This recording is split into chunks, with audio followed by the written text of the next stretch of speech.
Hi, friends. It's me, Rebecca Kastl. I'm back this week. So nice to have you. I hope y'all are doing great. It's Thursday, and every Thursday I talk about something I've been thinking about on my spiritual journey. And some people requested last week that I do make a video about not taking things personally. And this is something I've worked on specifically since I started public speaking and teaching. But it doesn't, you don't have to be a public person to not take things personally if you're dealing with stuff with your family or friends, honestly. Um, that even seems harder, like, than the stuff I deal with from strangers on the internet because it's like your own family. So whatever way you're working on not taking things personally, I'll tell you a little bit about my journey with this. Um, because that's what I know. And I've learned a lot of really good tools from Betty. Like, she's actually coached me a fair amount through this, and it's just it's a very I always say it's just interesting, but it's an interesting process to not taking things personally. So the first time, I guess I'll talk about my public speaking and teaching because that's when it's really ramped up for me. But again, if you're not dealing with that, I think this will apply in your own family, but that's even harder. To me, that seems even harder. Um, so as soon, slowly over time, I knew I was very called to start talking about this, and it was just I followed that impulse after so long of thinking and wondering and da da da. Okay, fine, I'm gonna start talking about it. Um, and it's like ever since I started, again, everyone's really nice, but like there's just been a little drop of fundamentalist opinions. And I actually have tons of amazing religious family in Christianity and Judaism. So this is not speaking to everyone religious, but there's a certain mindset they just started saying these little things like, I didn't, I didn't really know. I thought my experience was so beautiful, but I learned if I don't say certain words the right way, or if I don't put it in the right box, like it's very scary for people. So I've dealt with that. And I've had to learn that people have different worldviews. My worldview is very different than a lot of people's. And my experience was my own experience that changed my life. So, um, the first time I got a mean comment, I had a really horrible panic attack. I was with a friend. Like, again, thankfully, sometimes I've seen these comments when I'm with a really good friend. And this time I was with a friend, but it was the first one I'd ever gotten. And it was one of my very first interviews, and I just started panicking. I was having a panic attack. She had to give me like herbal tea. I had to call Betty. I had to, and I had to call the podcast host because, a lot of these, like if no one really makes mean comments on my own YouTube. Thank you. If you do, you'll probably be deleted because this is a place for cool people. But people can go on other people's channels and make, whatever they want to say. And this woman comes on and says, the work she does is spiritually dangerous. And this was back in 2023 when I was first doing this. And I was like, what? And I was like, what is it? It was happening. And then I've learned since then, like the worldviews that other people have is just very different than my worldview and my own experience. Again, that's why I make videos like, actually, like spiritually dangerous, like was not like I actually went through some really awful things and had, over a decade of nightmares about shadowy demon figures. Sorry. Sorry. I know that sounds really weird. Maybe I sound schizophrenic, but so that I've like had to learn about that worldview. Like there are people that the kind of comments I've gotten from that kind of fundamentalist mindset is, I'll just tell y'all, the work I do is spiritually dangerous. I'm a wolf in sheep's clothing. Uh, what else have people said? I remember them. One time a lady commented that demons were keeping me alive. And this is all just this one little subset of, like, I think fundamentalist Christians, they actually go on a lot of near-death podcasts and just kind of like haze anyone talking about their experience. I think because it's very scary and intimidating when someone says, I had a beautiful experience of God that healed me completely. I think it's like, I don't know. I don't understand exactly why, but I know, like, I've heard enough from that culture that these are words and phrases that are recycled over and over again. I didn't know that. I was like, oh my gosh, am I doing something terrible? Um, so no, I have like, let's help me not take these things personally. I really hope this is applicable to you. I'm not trying to like just go on and on about these kind of comments because they really are few and far between, and everyone's entitled to their worldview. Um, and I really try not to be combative about it because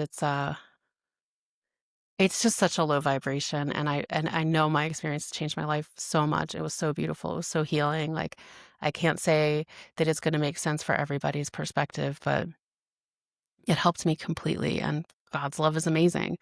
Um, so, uh, anyway, one of the first things I was told to do when I was working with Betty was go read this book, The Four Agreements, and there's an amazing chapter on not taking things personally, and it's actually extremely healing. And I had already read this book years ago, and it's a beautiful, beautiful, beautiful thing to read, because it just goes through like even the positive things. Eventually, hopefully, I'll be at a place where none of it affects me because I know who I am, and I know like my own life, and I know my experience, and I know my journey, and like my own worldview. Um, so the just knowing, and I mean, I can read all a paragraph. I highly recommend if you're working. I mean, you've probably already done this, but just in case you haven't, it's probably the number one resource on not taking things personally. Let me tell you. Um, Even when let's see, what did he say that was so good? I just saw one quick paragraph. Um, it's not important to me what you think about me, and I don't take what you think personally. I don't take it personally when people say, Miguel, you are the best. And I also don't take it personally when they say, Miguel, you are the worst. I know that when you are happy, you will tell me, Miguel, you are such an angel. But when you are mad at me, you will say, oh, Miguel, you are such a devil. You are so disgusting. How can you say those things? Either way, it does not affect me because I know what I am. I don't have the need to be accepted. I don't have the need to have someone tell me, Miguel, you are doing so good, or how dare you do that? No, I don't take it personally. Whatever you think, whatever you feel, I know is your problem and not my problem. It is the way you see the world. It is nothing personal because you are dealing with yourself, not me. Others are going to have their own opinion according to their belief system. So nothing they think about me is really about me, but it is about them. Um, so he goes on, and this is a great, if you're interested in, it's a very beautiful book. It's very simple. I think that's why it's so effective. So that's like the first thing I've done is really focus on this whole it. And what starts to happen when you start realizing you're your own person, it feels like a little lonely, especially if you're a codependent kind of person like I am. I'm like, oh, I'm just like not taking on everyone's feelings and belief systems and opinions. What? Um, so then I just start to feel like my own sovereign entity, or like my own person, my own being that is like interacting with other beings, but I'm not taking it all the way into me. That's been an interesting journey. The second part is I don't know if you've heard of this concept or thought about it, but there's the idea of like you're the only one in the room, and this is like for triggers, etc. So I've had to really examine like why do those kind of comments upset me, or these kind of things upset me more than I like literally don't care if someone thinks I'm crazy. Like so I never get comments like that because I don't really, it doesn't bother me. I'm like, again, I'm like, oh, okay, that's weird that you would think that, because I spent so long, honest, part of it is that I think I spent so long in that mindset and deconstructing it for myself. Um, I didn't have any awareness of this other kind of mindset, of this like really hyper fundamentalist mindset that I uh I feel like I had no immunity to it. I have a lot of immunity to skepticism because I was raised around it, but this is like I have like zero immunity. I get sick right away. But also it might just trigger me more because I think part of me also thinks I'm a bad person on the inside from the bullying I endured and the trauma I endured as a teen. Um so that I get really affected. And I'm like, maybe I am a terrible person. So I have to sit and like sit with myself and look at like let myself see that those are really not about me. Those are not about me. They have nothing to do with my own beautiful healing experience from God. They and but that mindset is very strong, and it's actually so rooted in fear that also sometimes I think I'm taking on that fear because the fear is so intense from that faction of humans. So intense, in fact, that I have a friend. I just heard that one of my NDE friends stopped giving interviews because they didn't want to get any more online abuse. But I'm not going to do that. I feel like I have to keep doing this. It's a service. I know it's weird. I know it upsets not many people. Most people love it. but the last thing I ever do is ever be controversial. But it is, wow, God changed my life and it made me feel so much better. And I guess that's like really triggering. I'm learning for other people. So then I deal with some of that, and I'm learning to not take it personally because it really has nothing to do with me. Those are just entrenched belief systems. And then I start to wonder, is this something someone told you, or is it something you've actually experienced? Because my entire story is things I actually experienced. Whether you think I was delusional or not, they were experiences that I had that really, really changed my heart and my entire life and made my life so much better and have stuck with me forever. Like there's no sense, like there's so much wholeness that came from my experience. So then I want to ask people like that, which I don't. I've learned to ignore them, or the podcast host, or either we'll delete them. One time, that's because it was a video for Ions, but I mean, I just see them as so wounded. But anyway, either delete them, or the podcast host will comment back to them. But it's I know I was going somewhere with that. Anyway, the point is, don't take things personally. Read this book, Four Agreements, especially the chapter on not taking things personally, because everyone is living out their own dream, and that's like the final thing. You're the only one in the room. Is like your whole life is created from your consciousness. I don't know about like triggers or I'm not talking about like huge life events or really bad like war situations. I don't know. I'm just assuming you're watching this and you're dealing with something in your interpersonal world. But everyone is just living out their own dreams, nightmares, realities. And like sometimes you're going to be a touch point for someone in their nightmare or their dream. And you just have to see that, oh, you're living that out. Like that has nothing to do with me, but I've apparently triggered you. Um, or in some way, I had something I needed to heal, and that's why it came to the forefront of my mind. Because I think honestly, because I'm not scared of the other kind of comments, I don't even worry about them. I never ever see them or care about them. But I get really, really hurt when somebody says that I'm like a wolf in sheep's clothing, or what the other one what I do is dangerous.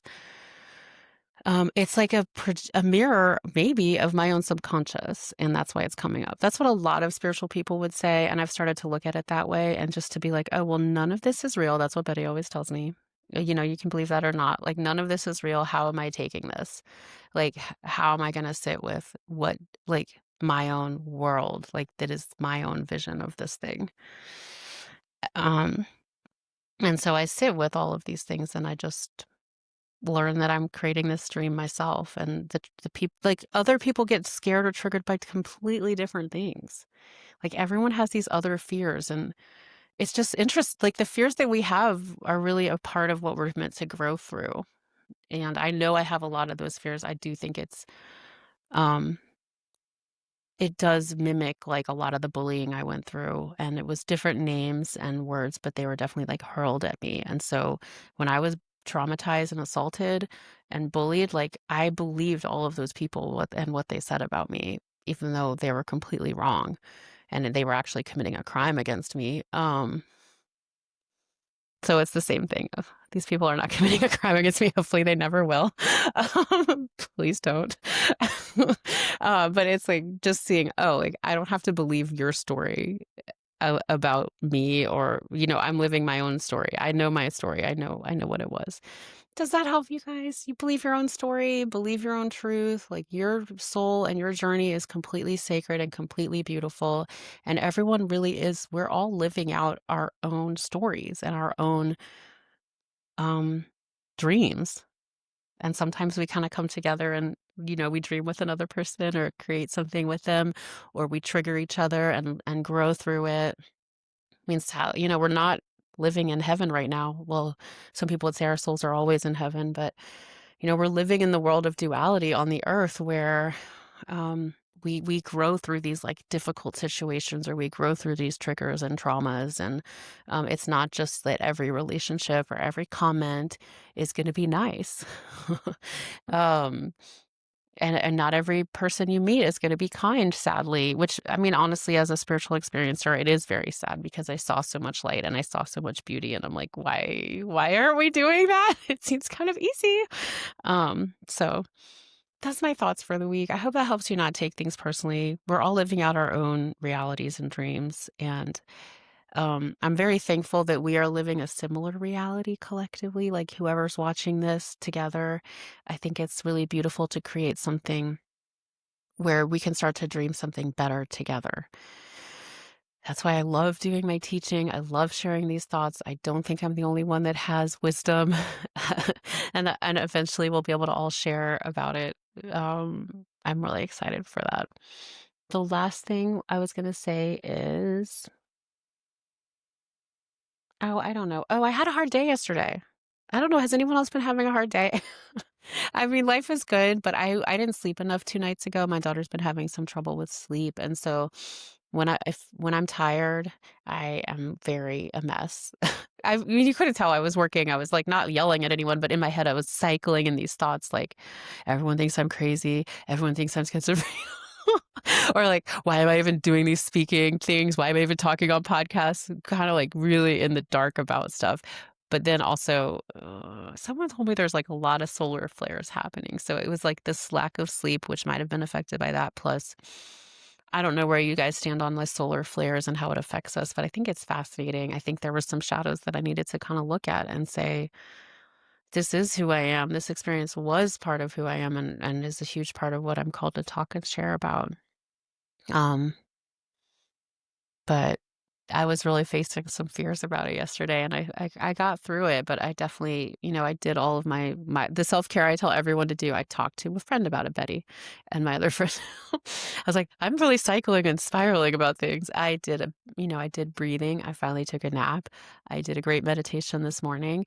But it's like, even though I'm doing this work and talking very long, I'm almost done. I cycle through these really dark spots too. You can't tell because I'm doing a video and I'm laughing a lot, but uh, we all get there and we all go through it, and it's nice to find community in that. So please know that you're not alone. Whatever you're going through, we all get triggered. We all have people that are mean to us, whether it's publicly or in our family, or in our friend group. Hopefully, they're not going to be your friends if they're being really mean to you, though. You can get other friends. And I think that's it. Please like this video if you liked it and subscribe. I'm around. I'll see you guys on Sunday with an angel message. Thanks so much for your positive feedback. As much as I said there's a few mean comments, literally all of them are nice. But I remember the mean ones really a lot. And that's why I've had to learn how to not to take things personally. But I don't want to get to the point where I stop talking or sharing or doing interviews because I have a friend that did that. I love his story. I'm not gonna name names, but it's like there is like there's consequence, if the consequences to people being mean on the internet. Not for me though, because I'm not gonna take anything personally. Okay, bye. Y'all, love you.